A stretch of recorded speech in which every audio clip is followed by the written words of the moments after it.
topics and opinions expressed in the following show are solely those of the host and their guests and not those of W4CY Radio, its employees, or affiliates. We make no recommendations or endorsements for radio show programs, services, or products mentioned on air or on our web.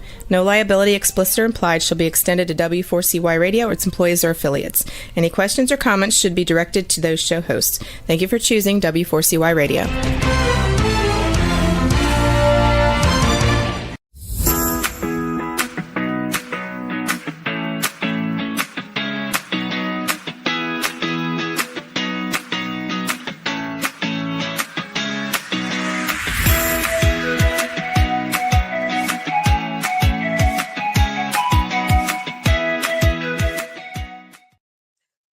Hi, this is Shelby Wagner and Learning to Dance in the Rain. Hey, does that music make you feel like dancing? Does it maybe pick up your spirits? Well, it certainly does me, and I welcome you to my show called Learning to Dance in the Rain. My guests and I bring you stories or insights and strategies to help you in your journey to resilience and information that you might find interesting. I want you to remember that life is not about waiting for the storm to pass. It's about learning to dance in the rain. And that's a very resilient statement, I believe. Today's guest is Pastor Carl Litchfield from Mendon and Burr Oak Methodist Churches. And we're going to continue our conversation we started a couple weeks ago on making love last. So, Carl, would you like to come on out here? Hey, there we are. Hey, I didn't get to introduce you, but I believe you said you had been, 41 years as a pastor? Yeah, in the 41, Methodist? maybe 42. 42. As of January, I started my first Sunday as a student pastor. It was January 1, 1983. And so January 1, 2025 would be beginning my 42nd anniversary or beginning my 42nd year? I don't know. Well, I'm terrible at math. I get a little confused when I think about how long I have lived now back in Michigan after my husband died. It doesn't seem like possible, but that he died in 16. And so, golly, that's now going to be 9 years, I think, this July. Yeah. So it doesn't seem like 9 years. I think people doesn't quite seem possible. No, what was it? Someone, we were talking the other day that the days are long, but the years are short. Oh, for goodness sakes. I don't think I'd ever heard someone say that before. Never heard that either, but that's my new thing. I've just learned today. Now I don't have to learn another thing. You have a goal for learning something new at least every day. Well, I hope so. But after I've done that, if I have to cram more stuff in my brain, it just hurts my head. So I just quit. You think something goes out when something else goes in? that might be the source of my forgetfulness, I suppose. I guess we could blame it on that, couldn't we? I guess another handy thing. Oh, I just learned a second thing. Ow, ow, ow. There's my head. Yeah, you have to stop it. You have to stop it. Shelby, don't do that anymore. Okay, I'll try to behave here. And then again, we're going to spend an hour talking about things that we, want folks to learn, and the things you're saying, often things that take me by surprise and things that I hadn't considered before. I enjoy our conversations. These are good for me. Good for me. That's good to know because I enjoy them too, and I really Seriously speaking, yes, it's a good thing. Well, let's see. There's 14 episodes, I think, or of you and I talking that are on my YouTube channel at Shelby Wagner and my learningtodanceintherain.com website. There are I think we're working on number 63 episodes today. Wow. Close to 63. And I said, wow, just a little over a year ago. And I already have 60 some episodes up there. So quite a feat, I think. It is. Good accomplishment. Right. And my uh, well, collaborator of my show, told me uh, just a week or so ago that my live listeners to my program was 2,600 for the first 3 weeks of February. Wow, wonderful. And so in September, for the whole month of 4 weeks, it was 1,900. And then Wow. in May, I remember, I think it was about 900. So, whew, I feel pretty good about that. Wow, exponential growth, reaching more and more people. Interested in what we have to say. It's all that you want to hope to do, be able to reach more and more people and help more and more people. That's the purpose in my show, that's for sure. Yeah.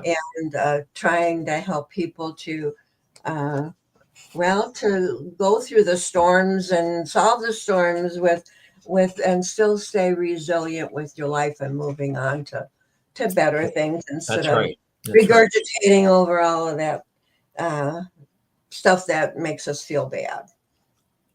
I was starting to read the book that we talked about last week. That was Sealing the Deal with Dr. Diana Kirshner. The Love Mentor's Guide to Lasting Love.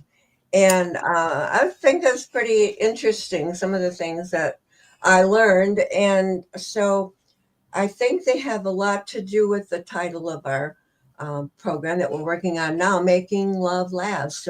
I think so too. I always wanted to write a book about that subject. And so this is where she's going. And one of the things she says is we sabotage our own chances Really? finding, having lasting love. And it all comes down, I think, to expectations and versus commitment. Okay. All right. Have you ever thought about comparing those two words? No, that takes me a little bit by surprise. Okay. I'm just sort of kind of mulling it over in my mind, the connection. Say those two words again for me, please. Expectations. Yeah. And commitment. Expectations and commitment. Right. Well, I imagine if expectations, we have high expectations of that perfect relationship, and ladies are looking for the prince in shining armor, and men are looking for the perfect woman. We will almost always be completely disappointed. And so if we're disappointed, then that's going to prevent us from pursuing the relationship further into commitment. What is that one word that you just said that kills it for us? We are looking for what? The ideal. I don't know. I missed perfection. Oh, perfection. Thank you. Okay. Looking for perfection. And the only perfect person was Jesus. Am I correct? True. That's true. See, it's interesting. I said all those words and I don't remember saying perfection. You don't remember that at all. My son, let's see, my son is 47, and he's been on the dating sites for 3 years or so. Okay. And he's commented that the women in that 40s area that he is looking for have this thing about, and what it boils down to is perfection. Wow. Mm-hmm. Already been through an experience, probably or already been married once or so, and been disappointed and hurt and so on. But they're, so he's finding it rather difficult through the time to meet and bond or get a connection with somebody who isn't looking for somebody to be perfect. And so I thought, well, that kind of goes along with Dr. Kirshner's, what she's having to say. Okay. Mm-hmm. So let's see. What is let's see here. The first thing here was that, are you looking for a real, let's see, how did I put this? Sorry for all my ums here. You're looking for lasting love.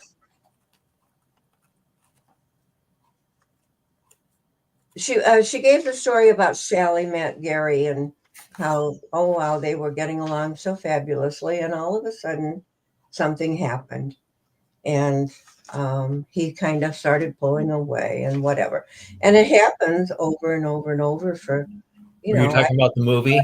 She's talking, giving an example from Sally Met, the movie Sally Met Harry. Yeah. Okay. No, she's giving an example of, she's worked for like 40 years with. Oh, okay. So this is someone out of her counseling experience. Okay. Right. Yeah. And so let's see. Yeah. Let's first dispense with the romantic notion or common fears that women have about commitment and love. And she says it's not about, or your commitment is not about a perfect divine right partner simply appearing to whisk you out of your lonely heart to day-to-day life. Maybe that's what we're looking for. You think? Are we looking? Probably. Just thinking after I read this, Rapunzel, the prince cuts her hair or climbs up and whatever, and oh my goodness, he's so wonderful, and they fall in love, and you never find out what happened later on. I have a calendar that has a comic every day. It's not a comic strip that's called Non Sequitur, and it's kind of an oddball look at modern day realities. And it shows a grandma reading fairy tales to her granddaughters at bedtime. And but the fairy tales are the fairy tales are entitled the Grimm Sisters fairy tales, not the Grimm Brothers fairy tales. Okay. And here's the fairy tale that the princess comes to find a toad, and the toad says, "I'm really a prince in disguise. And if you just kiss me, I'll become a prince again." And so the princess believes what the toad says, and the princess kisses the toad, and the toad turns into the prince, the man of her dreams. And they get married, and but they don't live happily ever after, because the moral of the story is, and after they got married, he slowly turned back into a toad.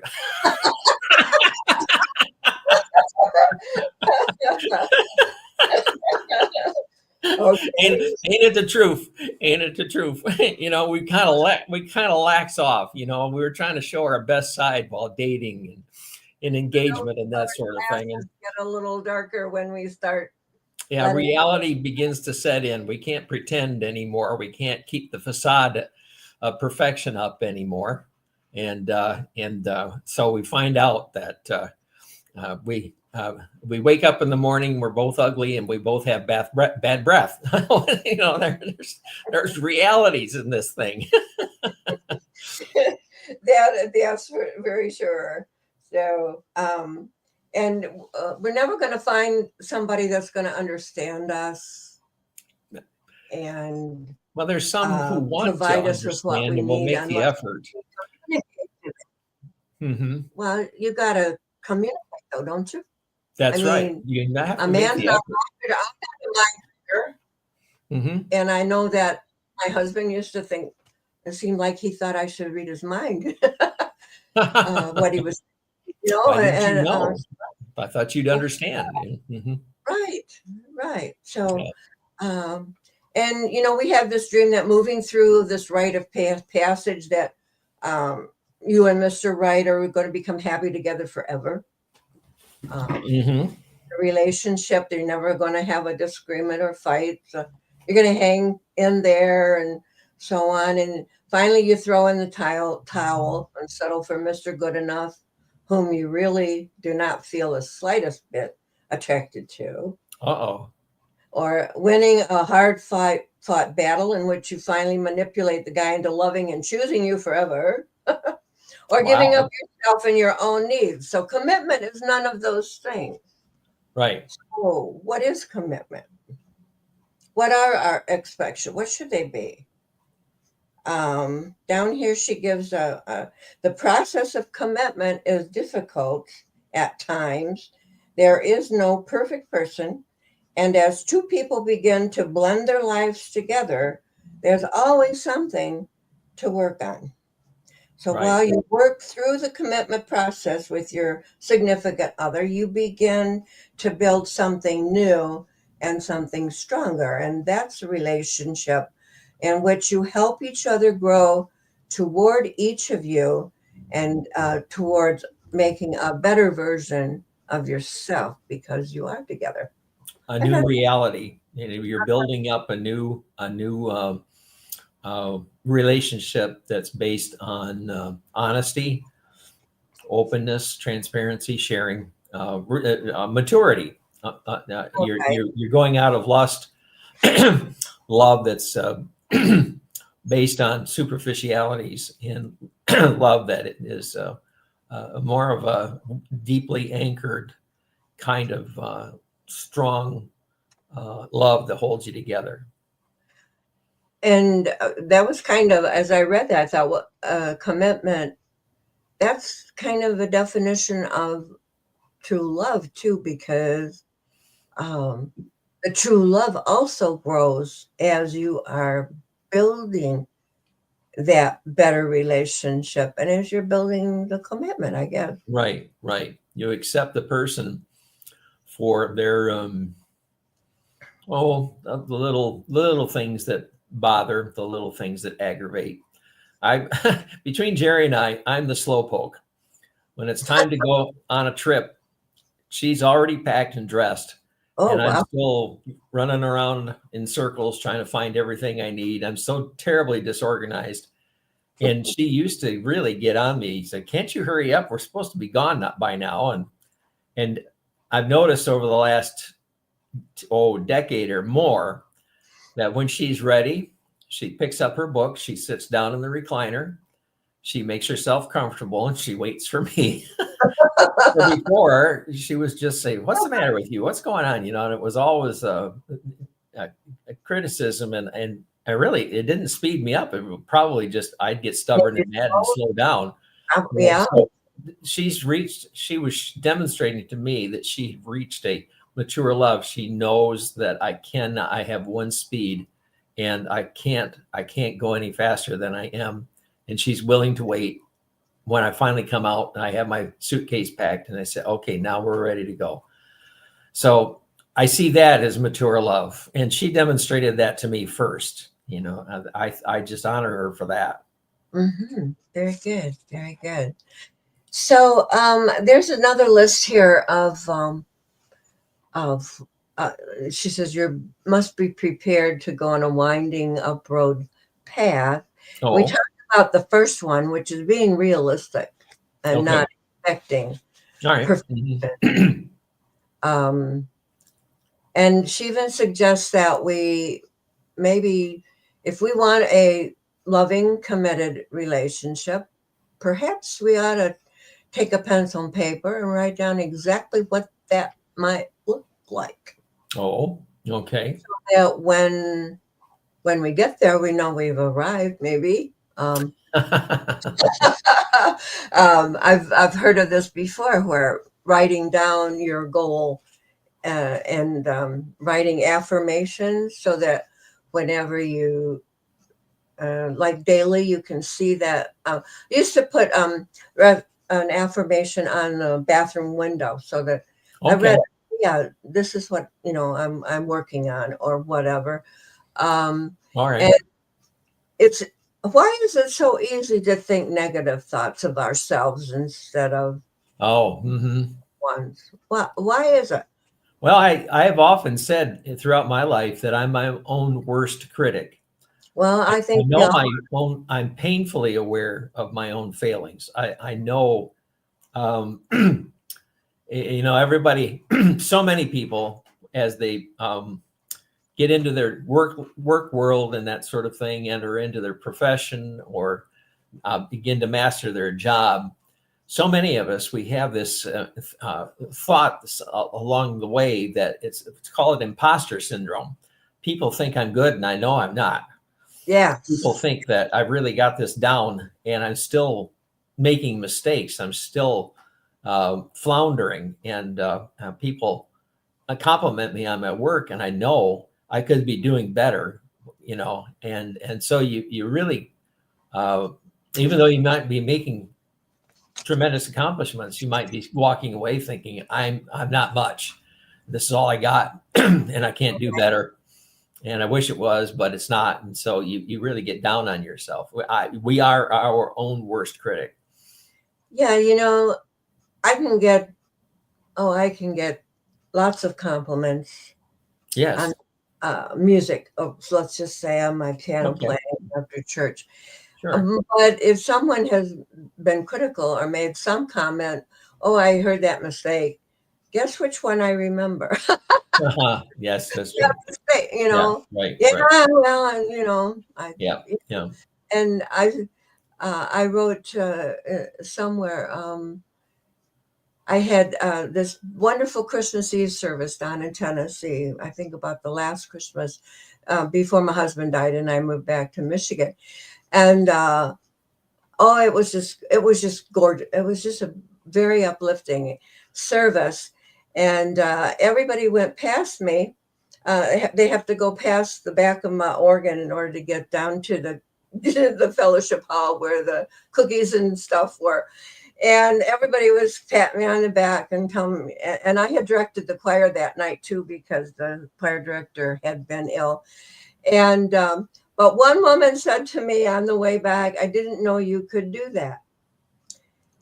Oh.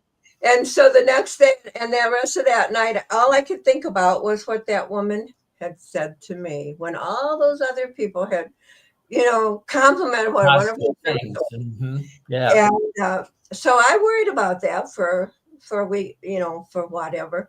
But the next Sunday, she said, Shelby, I just didn't know that you could direct a choir like that.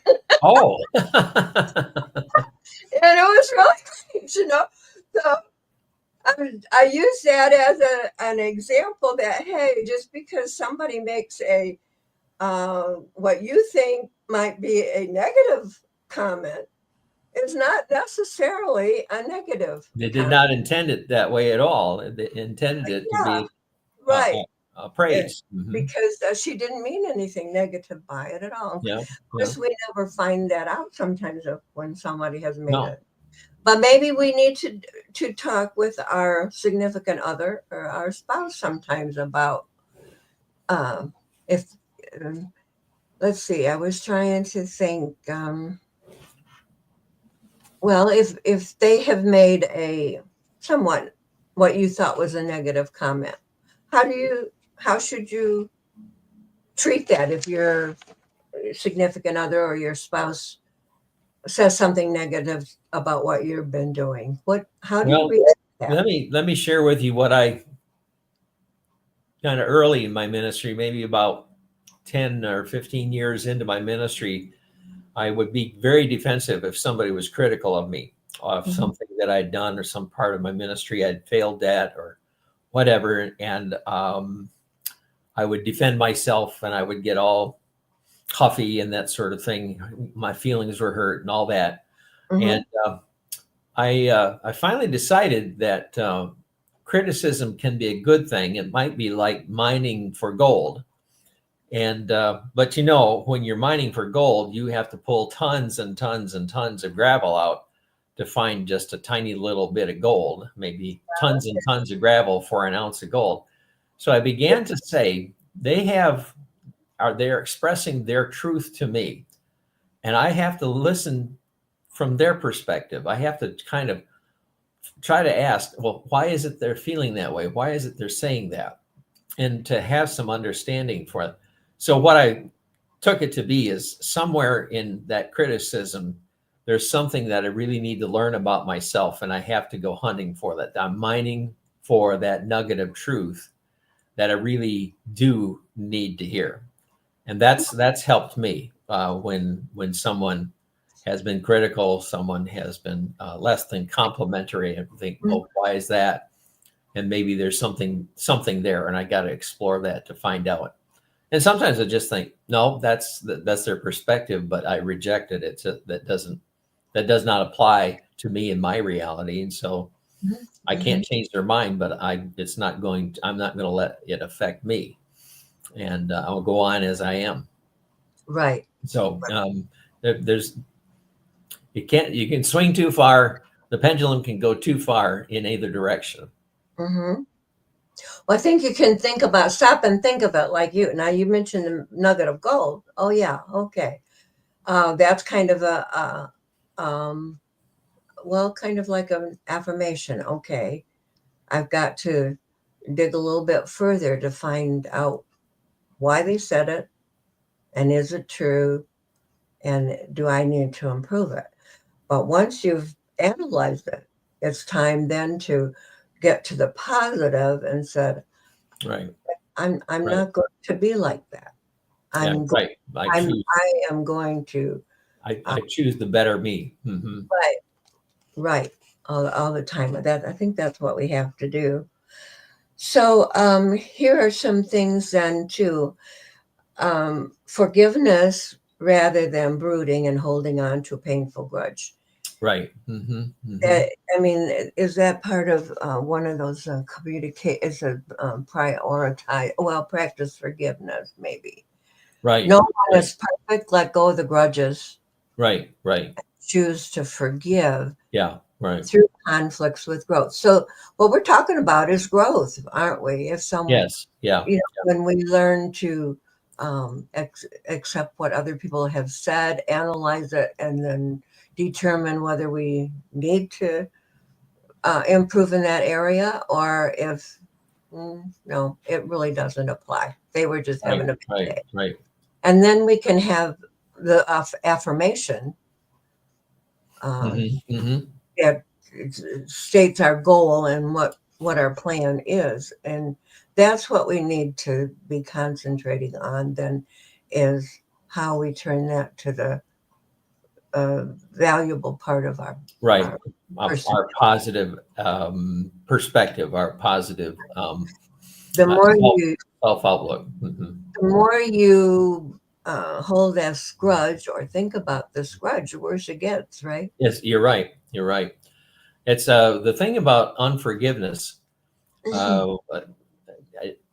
I've heard this presented this way, that to be unforgiving is like you can be angry with somebody and you're holding a grudge and that sort of thing. It's kind of like you're sitting across the table from one another and you have wine to drink, but one of the goblets of wine has poison in it. But you drink the poisoned wine while the other drinks the wine without the poison. And then you sit there and you wait for the other person to show signs of being poisoned. They're not hurt in the least. You're poisoning yourself while you harbor that anger, while you are unforgiving. And being unforgiving really is mostly is more damaging to the person who's unforgiving than the person who has harmed them and who they hate, they are angry with. Holding that grudge, could very well be the person that you were angry with has no idea that you're angry with them. It might be just somebody who cut you off in traffic and you're mad at them all the way home and that sort of thing. They've got no idea. They went on their merry way. Right. And but you're stewing in your own juices all night long because of what he did, what he should not. Boy, if I ever had the chance, and you're the one who's in distress. The other person might not even know that they'd made that mistake in traffic. Right. But so it's easier if you can learn to let go, and it's easier to be able to forgive a little more quickly than we maybe ordinarily did when we were younger. We might have felt that we were wounded, and so of course I feel bad. Of course I feel sorry for myself, and I'm going to stay here. It takes a while because to finally decide, well, I guess I ought to forgive. But you might, if you're waiting for them to crawl to you and ask your forgiveness because I know that I harmed you. I know I did you wrong. Uh-huh. I can't remember one time in my life anybody's ever done that.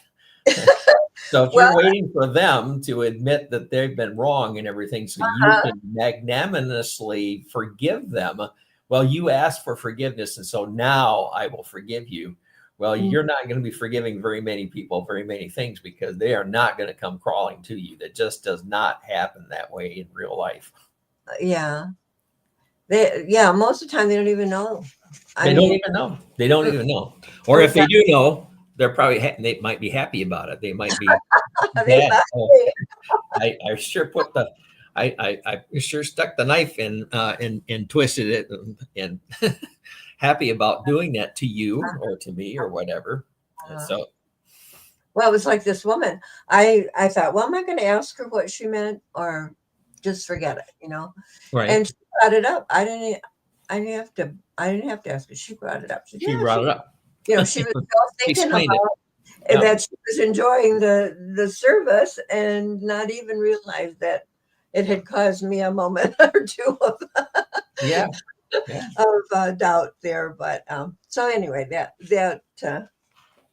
funny how that's the thing I remember. Yeah.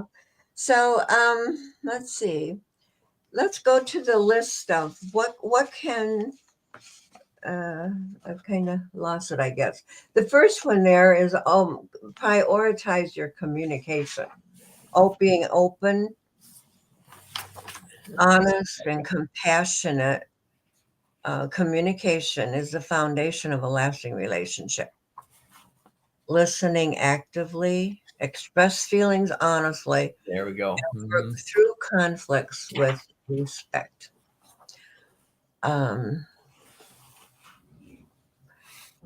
I think, well, just what we just got through talking about, if we harbor grudges or if we misunderstand something that has been said to us by our partners, is it better to talk about it or forget about it? It's better to talk about it. Why is that? Well, I think that even though we try to forget, we do remember. And the things that have not been talked about and come to any kind of a agreement over or understanding about that, they tend to end up turning into resentments. It's like some sort of a small infection underneath, or something's got underneath their skin, and then it starts to grow and it becomes more uncomfortable and more painful. It's better just to sit down and say, look, what happened the other day, it really got my nose out of joint. And I've tried to set it aside, and I just got to ask you about that. Why, or what happened there? And clear the air. You know, Jerry and I think we've been married something like 20 years. And we were invited to a Christian renewal communication marriage weekend. It was called Marriage Encounter. We one of those too. Yeah, and I just was remembering that one of the things that they laid out as important for every married couple to do would be to spend 5 minutes every day. Maybe it was 10. I don't recall the parameters for sure, but it was a brief conversation where both are sitting down at the same table and not cooking supper, not throwing out the trash or anything, not saying things in passing, but having that conversation and just connecting. How was your day? How are you doing? Was there anything in the last little bit of time that I did that I need to hear about from you? I'm asking your feedback, you know, that honest communication. They said 5 minutes a day. And then once a week, I think it was like to take a half hour and get out of the house and go on a date or something like that, just to have a little bit deeper, a little more personal, a little more loving private conversation. I think those were the parameters, but it was very intentional that today I know we're going to talk. Today I know, and to be inviting. Is there any way that I've harmed you? Is there any way I've disappointed you? Asking for your partner, your spouse's loving feedback. You do that often enough, and there won't be terrible things that have mounted up before you finally get around to it. What if the other person is not, if our partner is not willing to have that little bit of time together? What would you suggest do? Honestly, Shelby, you got me stumped there, because I think that it would be very harmful for the relationship. I'd be very, if it were my own partner refusing and that sort of thing. I would find that very distressing for me personally, and wondering, well, how can we sort these things out if we can't have these conversations? Right. To me, that would, if it were a dating situation, if it were getting close to deeper commitment, in deeper commitments in a relationship, and that becomes evident, I really can't see the point of pursuing that kind of relationship with that kind of a person, because you have to, if you love each other, or even like, you're going to want to spend time together. Right. And conversation, genuine conversations, part of that, I would think. But I can see a partner that would be very, very reluctant to be held accountable. There's lots of folks in the whole wide world that are just that way. And how dare you bring that up? And I didn't mean that, and that sort of thing. Falling in love with a narcissistic person, oh my, boy. How could you recognize one of those type of people before you get to the point of commitment? Is there, or do you ignore those red flags, or because you're so much in love with them at the beginning? Or, well, I would think that one of the red flags would be that when you're trying to have a one-on-one conversation, that perhaps the conversation is all about them, and you try to talk about you and they shut you down. They're not that interested, or it's all me. Or maybe if there's been a conflict developed, then the tendency of a narcissistic person would be to put all the blame on their partner, and none of it, take no responsibility for their actions at all. And they could never admit that they were the source of the conflict. And so the narcissistic person is going to be blaming their partner, and never accepting any responsibility for any of the conflicts that they're going through. Do you think if you saw a friend that was in that kind of a relationship, that you should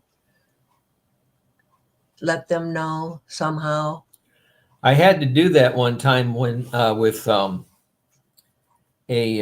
young couple that wanted to get married, and I always had 3 or 4 sessions, premarital counseling sessions, with every couple that I prepared together for their wedding. They just wanted to talk about flowers and colors and ceremony, and I said, well, let's talk about your relationship first of all. And it became very clear in the first meeting with this young couple that he was getting more and more verbally abusive to her, and that she was very reluctant to be open about that at that particular time. And I just made the decision in my mind that I needed to, when the next time we met, that I needed to bring that up. And I said, this is the pattern that you're in. And I have to say, I have to warn you, speaking to the young lady, I said that he's already begun this, and it's likely that it will not end well, and it could end in violence. And so I really need to warn you about this. Well, he got mad and they left. And we'd set up, and I called and set up a time for the next appointment and for them to meet. And they didn't show up. And about a half hour later, I got a call from the young lady. And she said, I want to thank you for telling me about this. She says, after you did that and we left, she says, we had the worst argument we've ever had. And then he left. They were living together. He left. And then the next week he joined the Army and gone to basic training. And so the whole thing was called off. And I said, well, I'm glad it worked out that way, because I think you just dodged a bullet. You just dodged a bullet. Mm-hmm. So it was the one time I could see it. And one time I actually spoke up about it, that this was not going to end well. So that was that time. I'm not sure if that would be received very well from me, for example, if I told my sister, or I don't know. Yeah, you're taking a risk, but you could turn out to be the bad guy. They'll defend their abusive, their controlling spouse, and of course you're wrong, and they're going to be angry with you for even bringing it up. Mm-hmm. There's a very real possibility that they will make you pay the price, and nothing changes in the relationship. Right. Yeah, I had a friend who didn't realize that his friends knew his bride to be better than he did. They'd known her a long time. And so when the marriage, he got married, and when the marriage did break up, they said, well, we thought about telling you that she was like such and such, but we didn't think you'd believe us. Oh, really? And I don't know if he would have or not, What was his reaction when his friends said, well, we could have warned you, but we didn't? What was his, do you know how he reacted? Seems like I'd be at that time, they had already broken up, and so it was kind of welcoming. Okay. Kind of confirmation, I just did a terrible thing. I kicked her out of my life, and I'm feeling horrible. And then his friends come up and say, no, you did the right thing. Well, okay, right. I can see that as turning out as a that's how it positive reinforcement for him. Yeah. Then I could see somebody else thinking, well, gee whiz, I wish you would have told me. Yeah, upset that why did you keep the secret from me? Yeah, right. It could go both ways, that you can't predict it. Right. Yeah. It could go back. But if you are committed to each other, well, did I read that? I don't know that the definition of the commitment. What's your definition of a commitment or being committed? Well, what are the marriage vows? What are the wedding vows? Yeah. It's been a long time. Let's see. Honor and cherish. Well, there is that one, and you agree to obey. A lot of brides were starting to break away from there when even 25 years ago, when I quit playing for so many. It's love, honor, and cherish through in sickness and in health. In sickness. Yeah. Till death do us part. Till death do us part, and I think that is the biggie. I think the real strong connection. That is the promise that really kind of holds deep. that we will see our way through this until death takes us apart from one another. All of life's ups and downs through. Why can't I think of the vows? It's been a long time since I've done a wedding. I used to have the whole wedding ceremony memorized. Oh yeah. Love, cherish, in sickness and health, in prosperity and poverty. What are the traditional words? I'm drawing a blank, but okay. No matter what, and ultimately until death takes us apart. That's, to me, that's commitment, no matter what. So why I was shocked at so many men my age. They don't want commitment. They don't want marriage again. I've been married, a couple times. I'm done with that. This is what we older women are facing. Really? Mm-hmm. Mm-hmm. And I've heard from women, including my mother, who after being widowed, said, "I don't want another man in my life." And I think part of it is getting a man in your life means that you have a long training program ahead of you. You have a lot of work. You got your work cut out for you. And sometimes it ain't fun. I think that men, if we're left alone, 2 weeks at hunting lodge up in the UP and that sort of thing, where it's just guys, we can tend to kind of descend a little bit into animal behavior, just grunting and scratching and not bathing and not doing the dishes and whatever, and living an unsanitary life and getting coarse and crude with one another. And that's just the way guys treat one another.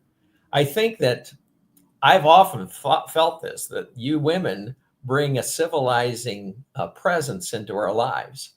I can remember one of the wiser men when I was single in the Air Force, and we had a bar in our staff house where single guys lived. It was an apartment house, and the bar was in the downstairs area in a kitchen, and we'd come in from working swing shift, and so it was after midnight when we got back from work, and we're just being coarse and crude and rude and that sort of thing.